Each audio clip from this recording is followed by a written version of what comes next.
금요일입니다. 하고 싶은 말이 너무 많아서 딱 한마디만 더 하면 안 돼요?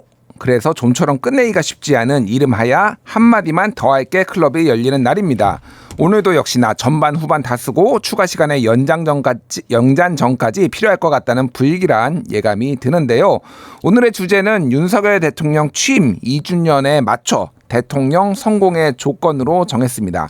이 주제에 대해 국내 최고 권위자이자 할 말이 굉장히 많으신 두 분 모셨습니다. 대통령 리더십 연구원의 최진 원장님, 안녕하세요. 네, 안녕하십니까. 반갑습니다. 건양대 휴머니티 칼리지 김형곤 교수님, 안녕하세요. 네, 안녕하세요. 예, 반갑습니다. 일단 김 교수님은 미국사를 전공하시고 대통령 리더십 이거를 또 공부하셨다고 제가 얘기를 들었습니다. 오늘 저희가 정확하게 요 주제에 맞는 분을 좀 섭외를 하기 위해서 백방으로 노력했다라는 거 말씀드리고, 뭐 최진 원장님은 워낙 또 방송에도 많이 나오셔가지고 대통령 리더십과 관련해서 그러니까요. 뭐 오늘 굉장히 많은 말씀을 좀 좋은 얘기를 해주실 수 있을 것 같아요. 네, 노력하겠습니다. 예, 감사합니다. 저희가 지난주에는 한마디만 더 할게 네 분을 모셨는데 네 분을 하니까 그러니까 너무 한 분에 할당된 양이 적어져가지고 오늘은 진짜 두 분을 모시고 한번 50분을 꽉 한번 채워보도록 하겠습니다. 자, 이제 본격적으로 얘기 들어가 보도록 하겠습니다. 우선 2년 전 대통령 취임 선서를 하는 윤 대통령을 보면서 어떤 기대를 하셨는지 거기에서부터 시작해 보겠습니다. 일단 원장님 먼저 말씀해 주시죠. 그러니까 벌써 2년 지났네요. 그렇네요. 예, 누구는 지금 3년 많이 남았다 그러는데 3년도 훅 간다고 봅니다. 아, 그런가요? 짧아요. 엄청 짧습니다. 그래서 대통령들이 제가 겪은 대통령 해도 8명인데 벌써. 예.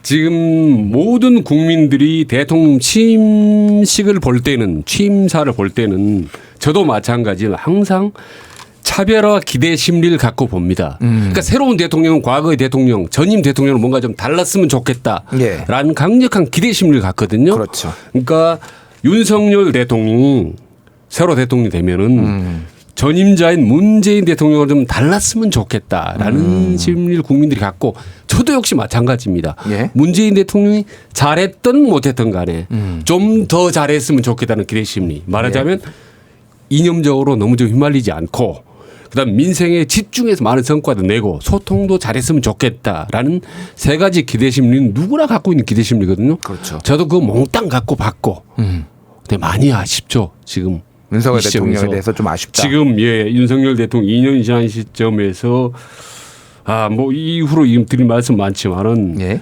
그때 그 기대 심리를 갖고 봤을 때에 비해서 지금 많이 허탈하기도 하고 많이 아쉽고 어쩔 때는 화도 나고 그렇죠. 많이 아쉽고 화도 났다. 화도 났다. 아니 경로는 안 하셨으면 오늘 좋겠고요. 일단 우리 김영곤 교수님 어떻게 좀 기대하셨습니까? 저는 우리 윤 대통령이 선생님께서 이제 정치를 하고 또 뭡니까 소위 말해서 사람들에게 일반 국민들에게 인식되어 가는 과정. 그게 이제 뭐 쉽게 얘기해서 박근혜 대통령 때로 올라가는 거죠. 어떤 그때 청문회 기간입니까? 어떤 청문회 기간에 나는 사람에게 충성하지 않는다라는 그 말 어떻게 보면 국민들에게는 그게 신선함으로 다가왔습니다. 멋있잖아요. 네, 멋있게 다가왔죠. 그것 때문에 저는 윤 대통령이 어떻게 대통령이 되냐. 그것 때문에 된 거예요. 사실 다른 거 없습니다. 그런데 그런 기대를 했죠. 그런데 정말 국민에게만 충성하려고 하나 보다. 이런 기대를 한 거죠. 그런데 이제 사실 처음에 시작하고 뭐 도스태핑이나 이런 걸 할 때 많은 기대를 했습니다. 그런데 저는 나중에 이야기하겠지만은 도스태핑이라는 그 자체가 기자회견에서는 모순입니다. 얼마나 모순인지는 나중에 제가 말씀드리겠습니다만 하여튼 그런 국민에게 충성하겠다라는 이런 기대를 했었습니다. 사실. 국민에게 충성하겠다 이런 기대를 했습니다라고 말씀하셨던 거는 그 기대를 저버렸다라는 말이 좀 저버린 것까지는 아는데요. 뭐 잘한다고 그러잖아요. 앞으로도. 근데 이제 어쨌든 기대치만큼 이제 안 나온 거고 그게 이번 선거하고도 많은 관계가 있지 않았느냐. 저는 이렇게 생각합니다. 알겠습니다. 너무 두리뭉실하게 이야기를 네. 했지만은 뒤에서 좀 자세히 얘기를 네. 좀 해보도록 하고요. 오늘 이제 한국 갤럽 여론조사가 나왔는데 대통령 국정수행 지지율이 24%. 네. 그러니까 이게 이제 갤럽 기준으로는 최저가 23%였으니까 네. 사실 이제 최저를 지금 유지하고 있다. 그리고 지난주하고도 동률이니까 예를 들면 영수회담 효과도 별로 없었고 기자회견 효과도 없었고 뭐 이렇게 이제 보는 게 맞을 것 같아요. 네. 조금 더 설명을 드리면은 제가 좀 찾아봤습니다. 역대 대통령들이 어떻게 시작을 해서 어떻게 이제 떨어지냐. 모든 대통령들은 다 높게 시작했다가 낮게 떨어지는 예, 거는 예. 원장님도 뭐 다 보셔왔겠지만 네, 예. 이게 맞는 거죠. 그리고 그렇게 맞다라기보다는 패턴이 그렇게 됐는데 네. 그러니까 노태우 대통령 같은 경우에는 조금 이제 낮기는 그러니까 했고 여기는 이제 1로 3기임에 좀 영향이 있었는데 김영삼 대통령 같은 경우에는 갤럽 기준으로 분기 평균을 내보니까 83%로 시작을 했고요. 아, 예. 예, 그리고 김대중 대통령은 71%, 노무현 대통령은 60%, 그리고 이명박 대통령은 52%, 박근혜 대통령은 54%, 문재인 대통령 81%. 뭐 이렇게 시작을 했어요. 윤석열 대통령은 시작이 52%로 다른 대통령에 비해서 좀 가장 낮은 편에 좀 이렇게 시작을 했는데 문제는 하락 속도도 가장 빨랐어요. 그러니까 지금 갤럽이 오늘 주석을 달아놓은 걸 보니까 역대 2년이 된 대통령 중에서 가장 지금 낮다. 대통령 지지율이 낮다 이렇게 얘기를 했는데 그리고 원장님께 최진 원장님께 먼저 여쭤보겠습니다. 이렇게 된 원인이 좀 뭐라고 보십니까? 그러니까 참 안타까운데 노태우 대통령이 보니까 이제 제일 낮았는데 28%였더라고요. 예. 그래서 이렇게 이제 낮은 이유 일단 20%가 되면은 제일 걱정되는 게 요즘 공직 사회가 잘 안 움직입니다. 아, 네, 제가 레임덕의 이론과 실제라는 학술 서적 대학 교재형 책을 펴냈거든요. 예. 그래서 레임덕의 모든 전반적인 이론적인 제가 책을 썼는데 그게 이제 제일 걱정되는 부분이다. 그렇죠. 네, 흔히 말하는 공직 사회의 복지 부동, 복지 안동 움직이지 않고 눈동자만 왔다 갔다 하는 현상이 생기기 때문에 다 정말 국민들의 피해가 크게 갑니다. 20%가. 눈치만 보자. 예. 그래서 이게 이제 가장 근데 왜 이렇게 되느냐 이 현상이라고 보는데 저는 과거의 지지도율이 나든가 하고 지금 윤석열 대통령하고 지지도율이 나든 건 원인이 많이 다르다고 봅니다. 아, 과거 대통령하고 다른가요? 예, 많이. 과거에는 정치적인 이유 때문에 정치적인 이슈가 터지거나 악재가 터져서 많이 떨어지는 경우가 많습니다. 정치적 요인이. 요즘에는요. 예. 정확히 말하면 10년, 7, 8년 전부터는 경제적인 요인 때문에 지지율이 크게 영향을 받습니다. 그래서 한마디로 결론적으로 말씀드리면 민생 경제에 대한 효과가 별로 없었다. 바로 대통령 윤석열 대통령 민생에 올인하는 모습을 제대로 보여주지 못했고 예. 그리고 거기에 따른 실질적인 가시 이성과가 제대로 나오지 못했다. 그래서 국민 말하자면 정확히 말하면 중도층이 예. 이거 섭섭하다 이게 너무 안 됐다 화난다. 라고 해서 중도층이 대거 상당히 이탈해서 바로 20%까지 나왔다고 보는 거죠. 예. 저는 보수나 진보가 서로 격돌하고 지지율이 떨어져 나가는 건 크게 문제 삼지 않습니다. 어차피 지지할 거고 어차피 떨어져 나갈 거고 이건 충분히 예측 가능하기 때문에. 예. 근데 20%대까지 떨어졌다는 거는 중도층 이탈이 대거 떨어졌기 때문에 훨씬 무섭고 이거는 아주 빨간불이 반짝반짝 켜져 있고 윤석열 대통령께서 이건 정말 밤잠을 자지 않고 걱정하고 대책을 세워야 될 지점입니다. 중도층이 떨어져 나갔는데 그 이유는 경제적 이유 때문이다. 민생 경제에 대한 민생 경제가 부분이 제대로 안 돌아갔다. 예, 제대로 안 돌아갔다는 오는 거죠. 교수님은 좀 동의하십니까? 뭐 그분이면 100% 동의하고요. 예. 저는 이제 우리 최 원장님께서 그 말씀하셨으니까 다른 측면 또 하나는 요즘 제가 어느 뉴스를 잠깐 봤는데 제가 오랫동안 사회봉사 학교에서 사회봉사 센터장을 했어요. 그래서 학생들을 데리고 라오스나 한 10여 년 전에 네팔이나 이런 데 이제 봉사활동을 갑니다. 근데 그쪽의 애들은 가난해도 정말 행복감이 뛰어났었어요. 그런데 한 2달 전에 그런 신문을 봤는데 애들의 행복감 지수가 라오스나 네팔 이런 애들이 한 130위권으로 떨어졌다는 거죠. 그 이유가 뭐냐? 결국은 핸드폰이라는 유튜버 요즘 이야기하는 쇼폼 같은 거 있지 않습니까? 이런 걸 통해서 상대적 박탈감을 느낀다는 거예요. 자기들도. 그러면은 저는 이렇게 봅니다. 우리가 이것이 핸드폰이 SNS가 발전하지 않았을 때는 자기들이 주인공인 줄을 몰라요. 많은 우리 국민들 전체가. 그런데 지금은 주인공이 아닌 사람이 없습니다. 우리 국민 전체가 민감한 거죠. 모든 문제, 경제 문제뿐만 아니라 특히 윤 대통령께서 이런 그 요즘 국민들로 지지를 받지 못하는 것 중에 하나는 당신은 뭐 솔직한지 모르겠지만 어떤 뭐 그런 뭡니까 김 여사 문제에 대해서 우리가 이제 소위 말해서 우파 쪽에서 생각했던 게 내로남불이라는 그 말 아닙니까, 그죠? 예. 그게 다시 이렇게 오히려 대태오는 이런 그 분위기. 이제 국민들은 그거 다 아는 거죠. 예. 그 내용이 김 여사가 뭐가 잘못했는지 안 했는지 그거는 몰라요. 그냥 이제 같은 잣대를 대라는 거죠. 조국 뭡니까 의원 당선자가 그런 어떤 여러 가지 불구가 많죠. 불구죠. 어떻게 보면은 그런데도 지지를 하는 이유는 바로 그거거든요. 딴 거 없습니다. 똑같은 잣대를 들이대라. 그런 면에서 많은 사람들이 좀 이상하지 않냐? 뭐 이렇게 보는 거죠. 제가 예. 지지율 예. 부분에 대해서 한 번 더 덧붙이고 싶은 예, 거는 원장님. 이게 정치적인 문제가 큰 건 아니었다. 민생의 문제다라고 하는 그 근거 중 또 하나는 과거에 한번 보십시오. 이태원 참사를 비롯해서 예. 김건희 명품배 사건이라든지 그다음에 최상봉 사건 얼마나 많은 정치적 악재가 있었습니까? 예. 그게 벌써 1년 전이고 2년 전 일 아니었습니까? 근데 대통령 지지율 어땠습니까? 윤석열 대통령 지지율? 항상 30% 중후반대였습니다. 그대로. 예, 예. 2년 내내. 그렇지 않습니까? 그거는 뭐냐면 그런 부분이 윤석열 대통령에 대한 비판에 켜켜이 쌓여가긴 했지만 직접적으로 20%대까지 떨어지게 하는 결정적인 요인은 아니었다. 왜? 야당도 많은 문제가 있기 때문에 네. 독인 객인이다라는 심리가 갖고 있는 겁니다. 누가? 중도층이 예, 예. 이 세상을 움직이는. 그런데 두고두고 2년쯤을 보라보니 다만 윤석열 대통령이 경제만 잘해주면 민생만 살려주면 정치적으로 문제가 많더라도 도와줄 수 있어. 근데 1년을 기다려도 2년을 기다려도 답이 없고 결국은 나오는 게 없다 보니까 예, 예.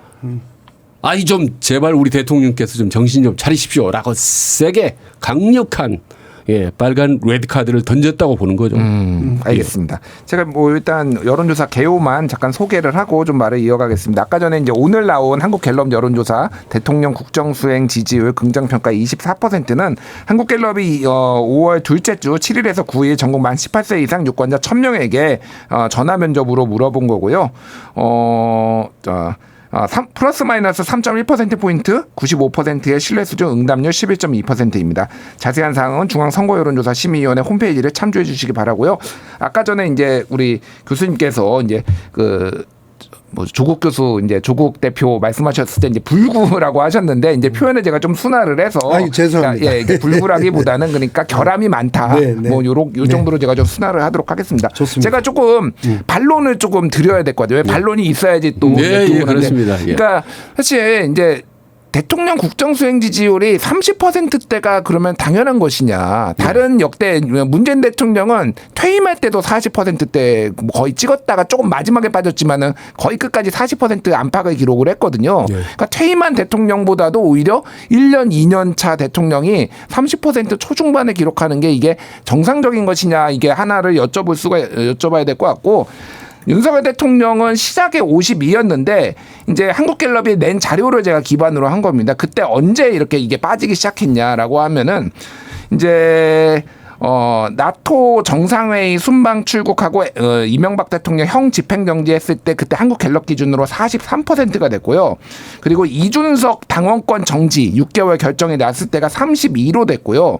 그리고 권성동 무산 메시지 노출 파문 이때가 이제 28로 떨어지고 그리고 취약 연령 하향 논란 그러니까 만 5세 초등학교 입학 이때가 24로 떨어졌고요. 그리고 나중에 다시 한번 24로 떨어진 게 바이든 날리면 사태 소위 말하는 이제 비속어 논란이 있었습니다. 그래서 그러니까 제가 이제 좀 반박성 이제 좀 답변을 듣고 싶어서 하는 거는 정말로 경제만 잘했으면은 대통령이 지지율이 올라갔을까? 지금 지지율이 출렁인 거는 전부 다 정치적 사안이거든요. 이거에 대해서 좀 답변해 주시죠. 일단 첫 번째로 낮은 지지율은 세계적인 현상입니다. 예. 과거에 비해서는 상당히 뭐 잘하면은 60% 70% 가지만은 지금 유럽이나 미국이라든지 남미란 어느 나라 대개 잘해도 40~50%를 넘지를 않습니다. 기시다 총리도 굉장히 낮은 편이에요. 예, 그렇습니다. 예, 예. 40% 되고 2년 차에 가장 높았던 대통령 DJ인데 그때도 전부 제일 높았는데 47%였고 40%였습니다. 왜 그러냐면 점점 보수와 진보가 양극단을 치열하게 맞붙기 때문에 그 사람들은 그래봐야 항상 팽팽합니다. 그래 중도가 어느 쪽으로 가야 달라지기 때문에 중도는 쉽게 움직이지 않는다. 정치적 이슈 때문에. 그래서 낮은 지지율이 오래 지속되면은 그거는 큰 문제는 없을 수도 있다. 그런 점에서 윤석열 대통령은 30% 중후반대가 2년 동안 지속됐기 때문에 낮은 지지율이나 큰 문제는 없다라고 저는 본 겁니다. 예, 예. 이대로만 계속 간다면은 예, 과거하고 달리 이게 크게 떨어지면 않는다면 그리고 조금 전에 쭉 말씀드린 정치적 이슈마다 요동은 쳤지만 전반적으로 2년 내내 보면은 항상 30% 중후반대였고 예. 정당 지지율 국민의힘과 민주당이 2년 내내 그 많은 악재와 호주애가 있었음에도 불구하고 30% 후반대에서 계속 2년 동안 비슷했습니다. 양당이. 예, 예. 그런 점에서 볼 때 정치적 이슈는 큰 문제가 되지 않는다. 비록 윤석열 대통령 30% 중후반대여도 크게 문제될 건 없다고 보한 거죠. 예, 예. 다만 이게 30%대는 무너진다면 이거는 간단치가 않다. 20%대는 심각한 문제다. 그렇죠. 예. 예, 예. 아. 안정적인 30% 중후반대가 안정적인 벽이 무너지기 시작했으니까 한 번 그 기반이 선이 무너지기 시작하면요 뚝뚝뚝 무너지거든요. 예. 그리고 30%와 29.9%는 분명히 다릅니다. 0.1%포인트라는 0.01% 다릅니다. 예, 예. 국민들이나 공직자들이나 받아들이는 체감도가 많이 다릅니다. 심리적으로. 예. 심리적으로. 예, 그래서 항상 우리는 그 현실보다 심리적인 요인을 중시하거든요. 예. 30%잖아. 29% 이거 계속 떨어진 거야. 실제로 29.9% 되지 않습니까? 예. 그럼 금방 28, 27 이렇게 내려갑니다. 실제로 그러잖아요. 예, 예. 20% 한 번 딱 내려가도 지금은 아무렇지도 않게 25%, 24%, 23% 가잖아요. 예. 그래서 저는 20% 중반대 머물고 있단 말이에요. 이게 고착화되면 매우 문제고 만에 하나 말씀드리고는 쉽지는 않지만 십자가 달리면 예, 예. 십자가 달리면 십자가 달리면 이거는 상상하기도 힘들죠. 예. 그 얘기는 좀 뒤에 저희가 얘기를 해보도록 하고요. 교수님 요거에 대해서 좀 뭐 붙이실 말씀이 있으신지요? 굉장히 중요하죠. 요즘 먹고 사는 문제 가장 중요합니다. 사실 우리나라 요즘 우스갯소리로 3대 종교가 동교라는 말도 있어요. 그런가요? 저는 처음 들어봤는데 어쨌든 돈교. 예. 하여튼 돈이 그만큼 중요하겠죠. 중요하죠. 예. 그런데 어쨌든 이제 한 나라를 책임지는 대통령 아닙니까, 그죠? 옛날에 정치 직책 중에 통령이라는 직책이 있습니다. 예. 통령이라는 나폴레옹도 이제 통령이었죠. 1통령, 2통령. 그런데 통령은 어느 집단, 어느 소위 말해 어느 지역을 대표하는 사람이죠. 그러나 대통령은 우리가 앞에 대자를 붙이는 거는 나를 반대하는 사람, 나를 싫어하는 사람, 좋아하는 사람 다 포함시키는 겁니다. 예. 그런데 사실 대통령의 입장이면은 예. 어떤 면에서 상대방이 싫어요. 저 당이 싫습니다. 싫어도 약간은 어떤 면에서 위선이라 그러면은 좀 그렇겠지만은 그 국민들을 안아야죠. 예. 나를 싫어하는 사람이 적입니까? 적이 아닙니다. 우리나라 사람들이 저도 그렇지만은 가장 큰 약점 중에 하나가 에니미하고 어포넌트를 구분할 줄 모르는 거. 반대하면은 무조건 적으로 취급해버려요.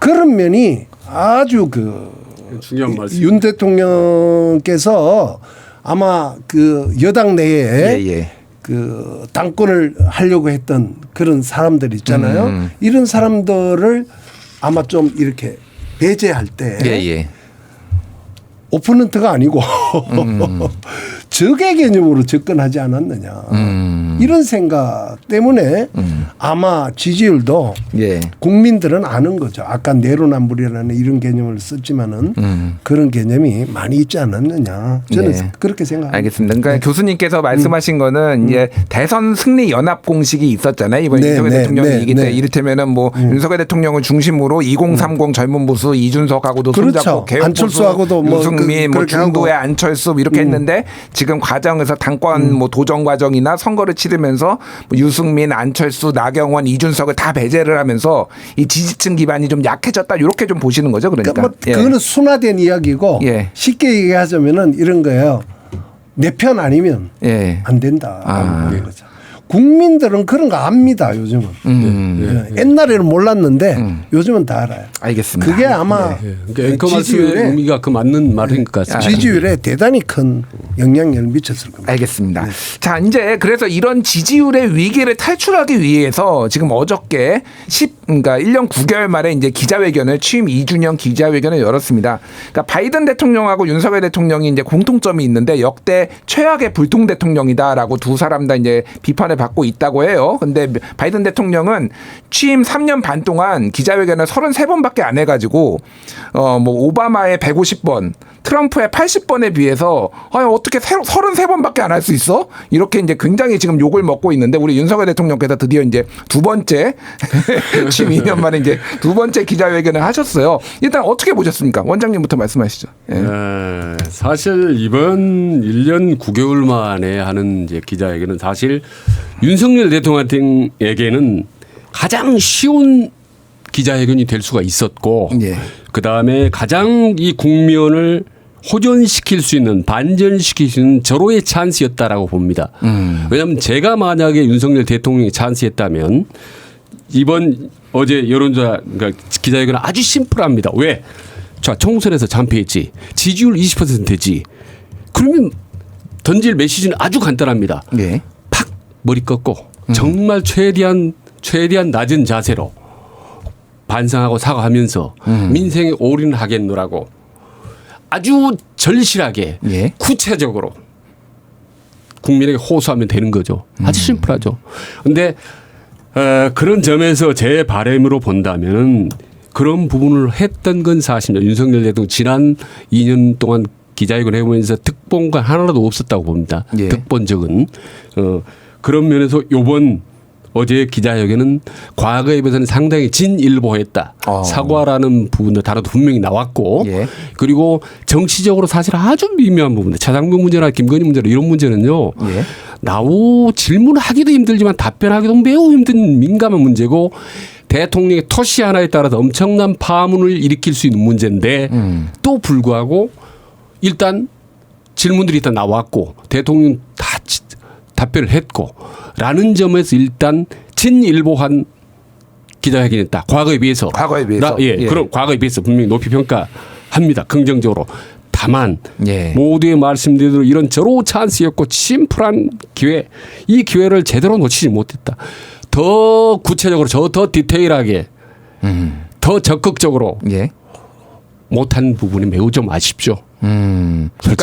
그러니까 김건희 여사와 관련해서 이제 현명하지 못한 처신에 대해서 이제 사과를 드리고 있다 이렇게 그러니까 이제 사과하고 말씀하셨는데, 해명했죠. 그래서 대부분 수세적이고 예. 방어적이고 이제 해명적으로 했는데 저는 뭐냐면 해법을 좀 더 적극적으로 제시하고 능동적으로 제시하고 호소하고 국민에게 도와주십시오라고 이거를 하겠습니다라고 하고 정치뿐만 아니라 특히 아쉬운 건 외교나 경제 분야에 있어서 예. 좀 더 디테일한 계획이나 프로젝트 프로그램 청사진들 국민들에 탁 제시했으면 얼마든지 국민들은 정말 감동하고 따라올 수도 있는데. 제가 추가 질문을 드리면 그러니까 어제 대통령께서 예. 민생을 더 챙기겠다 이렇게 본인의 계획을 말씀하셨잖아요. 그 말씀은 취임사도 했고 2년 내내 했습니다. 지금까지. 2년 내내 윤석열 대통령 했고 야당도 했고 민생. 그런데 아직 제가 항상 방송 때마다 그 책을 쓸 때마다 세미나 때마다 강조하는데 민생의 개념은 모르는 것 같아요. 입으로 열심히 얘기하고 시장 좀 가고 중소기업인들을 만나는 거 있지 않습니까? 예. 이거 민생 아닙니다. 민생 아닌가요? 그럼 민생 쇼죠. 중도층 눈에 끔찍도 하지 않습니다. 민생 프로젝트 만들어서 예. 5개년 계획, 1개년, 2년차, 3년차 계획해서 국민들한테 이거 하겠습니다라고 해서 그다음에 여기까지 했습니다. 이건 못했습니다. 이렇게 하겠습니다. 박정희 대통령은 사실 그렇게 했고 루즈벨트 대통령 같은 거 특히 보고를 해야 돼. 김대중 대통령도 마찬가지고 뭘 하겠습니다라고 했고 보고하고 이건 못했습니다. 죄송합니다. 여러분 국민에게 디테일하고 구체적으로 행동력 그다음에 성과 딱 손에 잡히는 성과가 플랜을 보여주고 결과를 보고해야 된다. 이렇게 맞습니다. 조금 너무 간단하게 정말 쉽게 정리를 하셨는데 제가 길게 얘기를 했습니다. 아닙니다. 저 예. 너무 이제 저도 이제 동감해서 교수님께서는 좀 어떻게 보셨어요? 이제 기자회견이라 그러면은 기자회견에 달인이 있습니다. 정말 저는 제가 아는 사람을 통해서 윤석열 대통령 당선됐을 때 좀 전달해 주라라고 제가 팜플렛도 이렇게 만들어 가지고 준 적도 있는데 예. 프랭클린 루즈벨트 대통령이에요. 그러니까 소위 말해 소아마비죠. 예. 소아마비인데 남의 도움이 없이는 움직이지 못하는 사람입니다. 그런데 12년 동안 대통령이 있었죠. 몇 번을 했느냐? 1055번을 했습니다. 아 기자회견을 1055번이요? 1055번. 오바마 대통령도 될 게 아니네요. 52주에 1년에 52주잖아요. 예. 그러면은 520일 하고 그죠? 1년 1년에 365에 52주. 그러니까 예. 12년에 10년 하면은 예. 10년 하면 얼마요? 550. 520일이잖아요. 그죠? 예. 한 달에 10번 한 네. 겁니다. 예. 그러니까 한 달에 쉽게 10번. 얘기해서 일주일에 2번을 한 거예요. 아. 일주일에 2번. 일주일에 2번. 그런데 그걸 어떻게 하느냐? 예. 아까 도어 스태핑 이야기를 했지만은 그런 식으로 하지 않았습니다.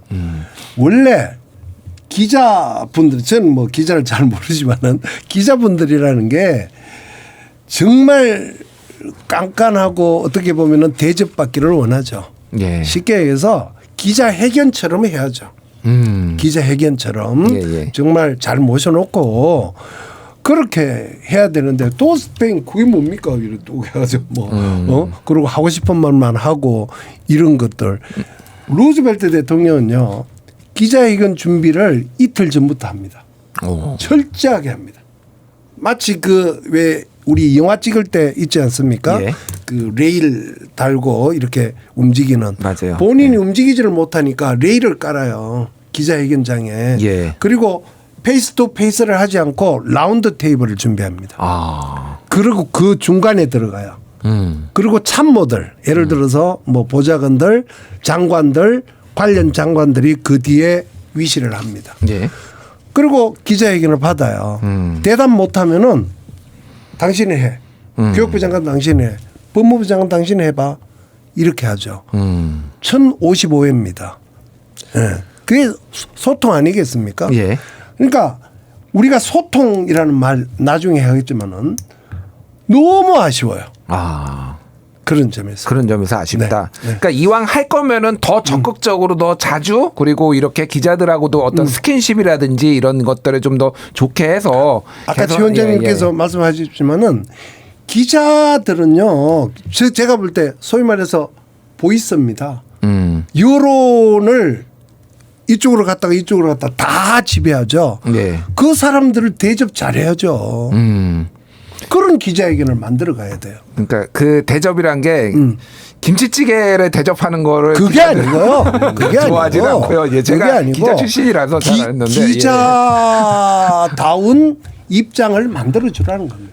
그러니까 네. 기자들은 사실은 제일 듣고 싶은 게 고위 공직자든 이런 사람들이 직접 육성으로 정확하게 설명하는 거를 가장 원합니다. 최고죠. 예, 그거를 가장 원해. 장관이든 그게 네. 네. 뭐 이제 대통령이든 뭐가 됐든 알겠습니다.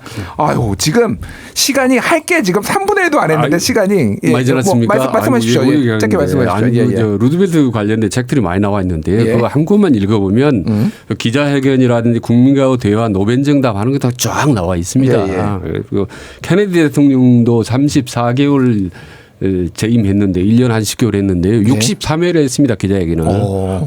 예. 엔조이를 했죠. 한 달에 2번 꼴로 기자회들하고 접촉하는 걸 예. 즐겨서 했는데 저는 이제 청와대에서 그 기자회견이라든지 국민과의 대화 이런 걸 준비를 해봤는데 이를테면 김대중 대통령 김능가의 대화를 하면 2달 전부터 완전히 초비상 걸립니다. 모든 게 전문가들의 의견 수렴하고 예. 국민들이 뭘 원하는지 그래서 야 국민들이 지금 심리 상태 어떤 상태나 지금 빨간 넥타이를 메고 가야 될까 힘 있어 보일까 아니면 파란 넥타이를 비하 좀 겸손하게 보일까 이런 것까지도 예. 아주 치밀하게 준비를 하게 되는 거고 그래서 이 기자회견은 단순히 기자들하고 만나는 게 아니라 국민들 앞에서 맞습니다. 보고하는 네, 거 아니겠습니까? 네. 세계적으로 만나는 거죠. 그렇습니다. 네, 그렇기 때문에 대통령뿐만 아니라 대통령 비서실이 완전히 모든 인적 물적인 걸 총동원해서 보고회를 갖는 네. 그야말로 이제 국정의 아주 하이라이트죠.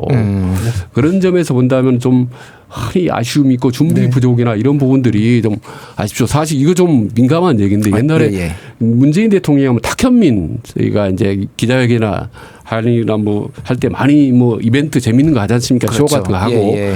저는 그래서 야, 넌 쇼나 이벤트가 너무 많단 말이야.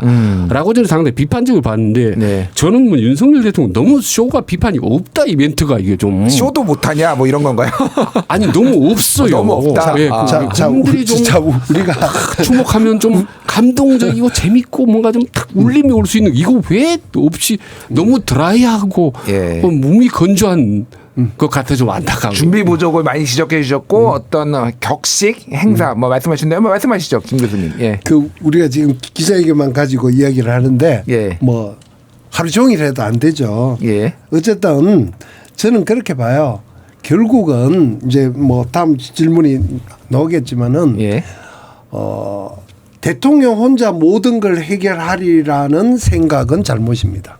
우리 국민들도 그걸 아셔야 돼요. 예, 예. 대통령과 관계인을 대통령을 도와서 하는 그 밑에 있는 사람들이 있잖아요. 예, 예. 그분들이 잘해야 되는 거예요. 쉽게 얘기해서 준비도 잘해주고 뭔가 이렇게 해줘야 되는 거죠.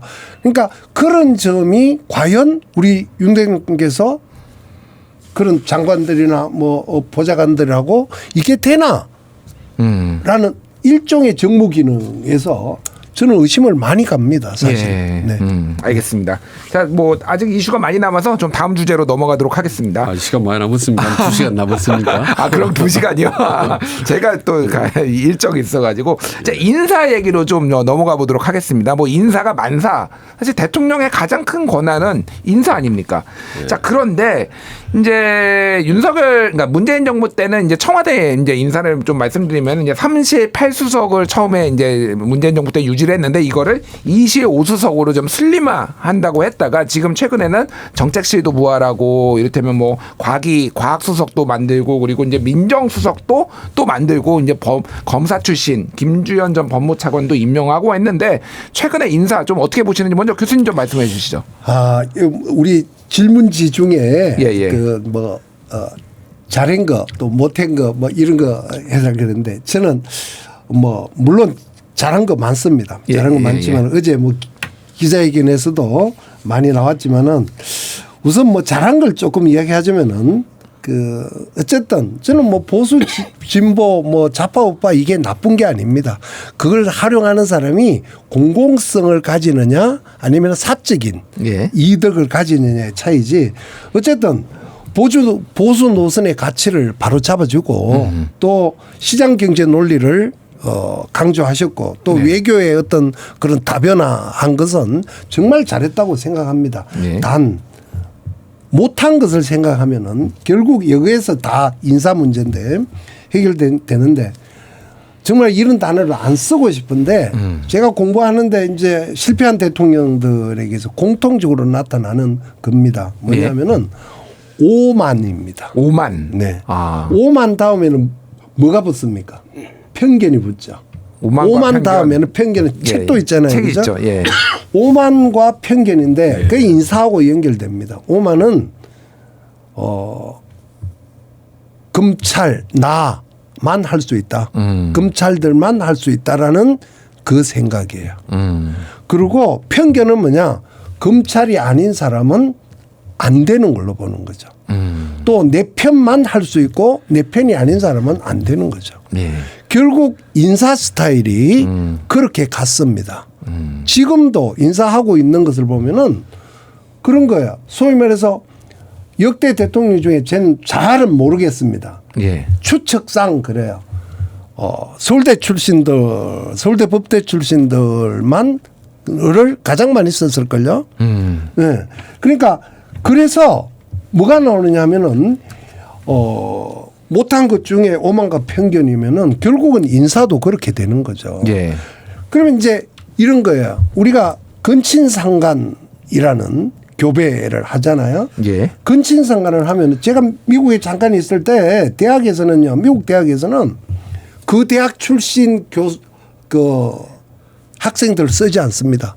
교수로. 교수로 이제 임용을 배척하는 하지 않습니다. 예, 예, 그렇죠. 물론 예. 뭐 다는 아니지만은 예, 예. 그런 규정이 있어요.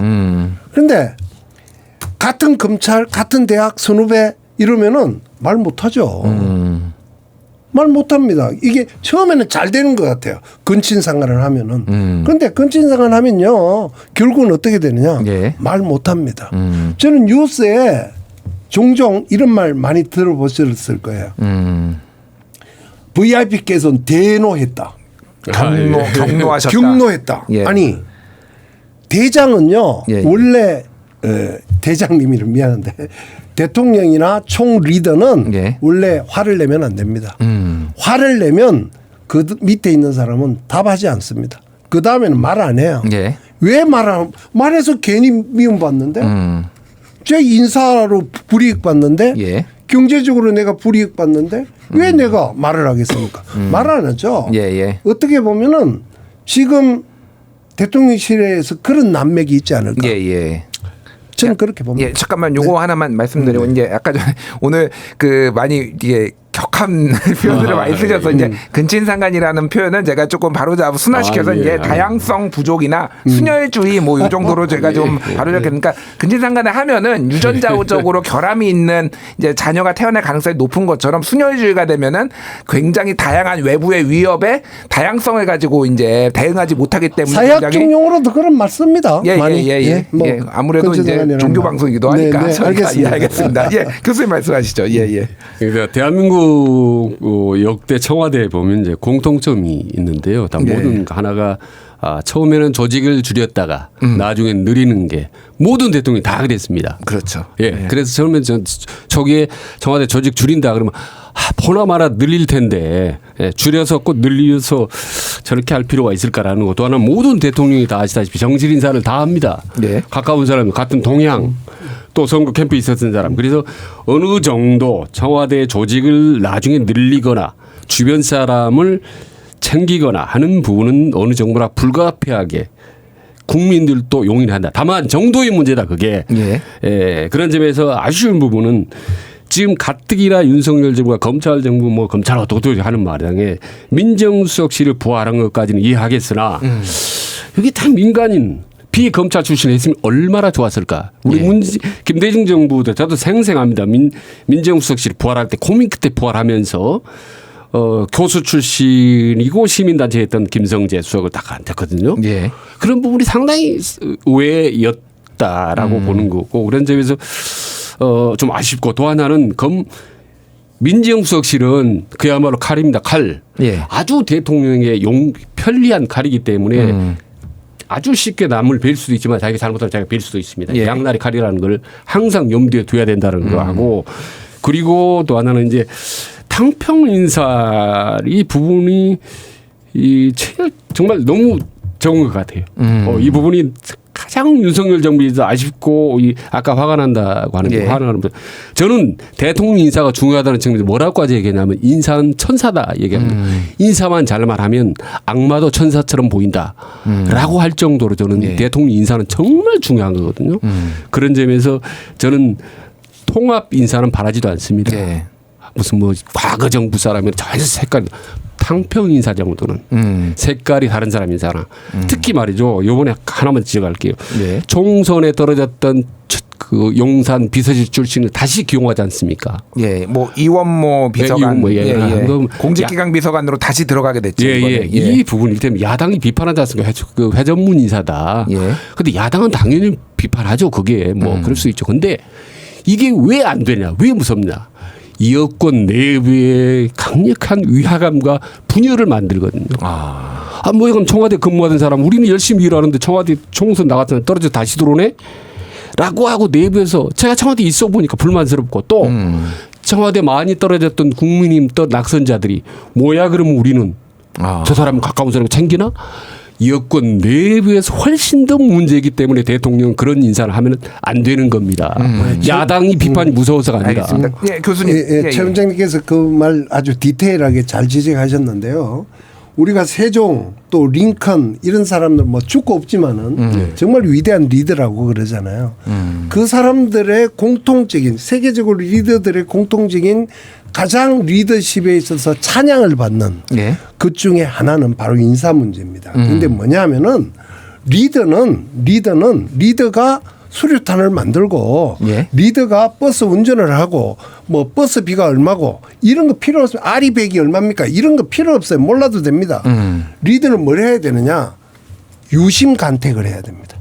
소위 말해서 국가를 위해서 국가 문제를 어떤 사회적인 문제, 경제적인 문제를 누가 가장 잘 풀 건가? 그 사람을 고르는데 오로지 일을 해야 돼요. 예. 그게 리더의 일이에요. 그런데 리더가 말을 많고 뭐 어떻고 이러면은 밑에 사람이 일을 안 하죠. 더 이상은. 그 미국 사례에서 이를테면은 뭐 인사에 실패해서 뭐 벤저민 해리슨이라든지 이런 말씀 좀 해주시죠. 인사를 좀 잘해서 뭐 아니면 못해서 좀 안 된 이제 케이스. 가장 대표적인 잘한 사람은 뭐 워싱턴 링컨 뭐 아까 이야기했던 루즈벨트, 예. 케네디 또 레이건 같은 경우죠. 예. 그런데 정말 실패한 사람 중에 한 사람은 닉슨입니다. 닉슨, 그다음 해리슨이라는 벤자민 해리슨이라는 그런 대통령들. 정말 실패한 대통령들이 다 인사가 실패하는 거예요. 그러면 그 인사를 어떻게 실패하냐면은 그야말로 정실 인사 쓰는 거죠. 정실 인사? 예, 아, 자기 순혈주의. 예, 예. 순혈주의예요. 특히 닉슨 같은 경우는 정말 깜짝 놀랐습니다. 미국의 아이비리그라고 하는 닉슨이 저 지방의 조그마한 대학을 나왔어요. 예. 예. 그런데 역대 대통령 중에요. 아이비리그 장관이나 보좌관을 가장 안 쓴 한 사람뿐입니다. 누굴까요? 바로 링컨. 아니요, 정치 보좌관. 저 뭡니까? 외교 보좌관. 예. 이었던 그 누구죠? 키신저. 기신저. 키신저만 하버드 출신이에요. 예. 나머지는 다 지방대학 예, 이름 듣도 못한 예, 그런 지방대학 출신들만 씁니다. 예. 그것도 잘못된 거예요. 아, 그것도 잘못된 거다. 예. 아. 그러니까 뭐 여러 사람들 뭐 있지만은 정말 성공한 사람들 보면요. 뭐 좌든 우든 우리가 이야기하는 이데올로기의 차이든 뭐 상대 당이건 이런 거 관여하지 않습니다. 알겠습니다. 네. 시간이 지금 거의 훌쩍 지나가지고 지금 두 분께 윤석열 대통령에 대한 당부 얘기를 조금 드려야 될 것 같아요. 우리 원장님부터 앞으로 이제 3년 남았잖아요. 뭐 조국혁신당에서는 3년도 너무 길다. 뭐 이런 얘기도 하는데 어떻게 해야지 앞으로 남은 3년 잘할 수 있는지 두 분이 좀 한 말씀씩 해주시죠. 일단 뭐 롤모델로 닮 만한 사람을 말씀하면 현재 대통령 하고 있는 프랑스의 이제 마크롱 대통령을 좀 벤치마킹하면 윤석열 대통령이 많은 도움이 될 거라고 마크롱 봅니다. 대통령이요? 예. 지금 7년째 집권을 하고 있는데 그 연임해가지고 예. 아시다시피 이제 철저한 중도입니다. 본인은 중도도 아니다 좌파도 아니라고 자꾸 국민들의 공개를 하거든요. 이거는 좌파나 우파를 멀리하는 게 아니라 함께하는 겁니다. 필요하면 얼마든지 좌파든 우파든 같이 쓰는 겁니다. 그래서 이를테면 기업 같은 경우도 친기업주의라 상당히 필요한 부분은 경제정책 같은 경우는 상당히 보수적으로 하고 아니면 평등이라든지 뭐 민생이나 이런 부분은 또 진보적인 정책을 하고 병행을 쓰고 있고 그런 점에서 보수와 진보의 장점만을 취한다. 아까 인사 말씀드렸다시피 자기를 그렇게 공격했던 정적, 공화당의 정적을 총리로 3년 동안 썼고 예. 지금 현재 7년째 경제부 장관 하고 있는 사람도 정적에서 상대 정당입니다. 마크롱이요. 예. 그러니까 지금 그리고 정책에 대해서 문제가 많고 경쟁자들이 많습니다. 지금 윤석열 대통령이 처해 있는 어떤 정치적 상황, 어려움 이거 상당히 마크롱 비슷해요. 그런데 마크롱은 그걸 인정을 하고 정치적으로 부족하고 문제가 생기면은 돌아다니면서 설득을 합니다. 국민들에게. 네. 전국을 돌아다니면서 설득을 하고 열심히 가서 오로지 민생만을 위해서 올인하는 모습을 보여주거든요. 네, 그래서 예. 제가 결론을 드리면 지금 김건희 뭐 명품 문제라든지 이런 정치적 현안들이 너무 많아서 예. 단기간에 쉽게 해결하기 쉽지 않습니다. 안 보입니다. 지금 앞이. 이거를 쉽게 해결할 수 있는 방법은 민생 올인주의. 민생 올인. 그렇습니다. 거기에도 플랜을 짜고 거기에 결과를 정기적으로 보고를 해서 그렇습니다. 어떻게 진척되는지를 보여주라. 예. 이렇게. 전당대회 7월 달에 누가 당대표 할지 거기에 신경 쓰지 마시고 예. 그다음에 저쪽 야당으로 이걸 어떻게 극복하지 이게 정치 공학에 자꾸 거기 신경 쓰지 마시고 예. 민생에 올인하는 모습 알겠습니다. 아까 물은 성과는 적더라도 플랜 짜서 정확하게 보시고 여기에 땀 흘리고 한 번 정도 용산 비서실에서 야전 침대를 깔고 예. 한좀 알겠습니다. 야근하면 안 되겠습니까? 야근하는 그건 뭐가 모습, 어렵습니까? 최선을 다하는 모습까지 보여주라. 예, 그런 정도로까지 알겠습니다. 보여준다면 예. 국민들의 마음 움직일 거라고 저는 봅니다. 알겠습니다. 민생 제일주의 아주 예. 한 10번 강조하고 예, 싶습니다. 시간이 많지 않아서 김영곤 교수님 마지막으로 네, 저는 대통령께 아까도 뭐 언뜻 이야기를 했지만은 대통령은 화내시면 안 됩니다. 화내시면 안 된다. 네. 경로 좀 경로하는 그만하셔라. 그런 뉴스를 안 들었으면 좋겠습니다. 앞으로. 예. 그러면은 밑에 사람은 일 안 합니다. 저도 뭐 학교에서 여러 가지 보직을 해봤습니다만은 총장님이 화를 내면 일 안 합니다. 예. 자, 그 다음에 말을 좀 줄였으면 좋겠어요. 말을 줄여라. 네. 예. 그리고 참모들에게 말하도록 해야 됩니다. 그리고 능력 없으면은 빨리빨리 바꿔야죠. 능력 있는 사람으로. 그다음에 또 한 가지 정말 부탁드리고 싶은 거는 국민들이 이해할 정도의 솔직함이 있었으면 좋겠습니다. 그게 위선이라도 좋아요. 어쨌든 리더는요 국민들에게 감동을 줘야 됩니다. 그게 위선적 감동이든 예. 정말 솔직한 감동이든 국민들로 하여금 와 우리가 대통령 잘 뽑았어 이렇게 느낄 수 있는 그런 좀 전략 좀 짜고 정무 기능이 강화됐으면 좋겠습니다. 네. 자, 한마디 더 하면 안 되죠. 예, 짧게 말씀해 주십시오. 그러니까 예. 윤석열 대통령이나 옆에 참모나 장관에게 만나면 항상 물어보고 싶어요. 자, 당신들이 2년 동안 고생 많이 했는데 딱 생각나는 그 대표적인 업적 3가지만 얘기해봐라. 네. 그것도 1분 이내로 예. 그냥 바로 라고 해서 툭툭툭툭 얘기할 수 있는 3가지만 있다면 정말 성공한 정부가 될 거라고 보고 예. 남은 기간 동안 아니 최소한 금년 정도 안에는 그 알겠습니다. 대표적인 업적을 만드는데 올인하면 예, 정치에 신경 쓰고 다른데 신경 쓰고 거기에 민생에 올인하면은 예. 정치적인 복잡한 문제는 자동적으로 풀릴 수 있다라고 생각을 합니다. 알겠습니다. 금요일 클럽 한마디만 더 할게요. 오늘은 윤석열 대통령 취임 2주년을 맞아서 대통령 성공의 조건에 대해 토크를 벌였는데 역시나 시간이 부족했습니다. 지금까지 최진 대통령 리더십 연구원장, 김영곤 건양대 교수와 함께했습니다. 두 분 감사합니다. 감사합니다. 감사합니다.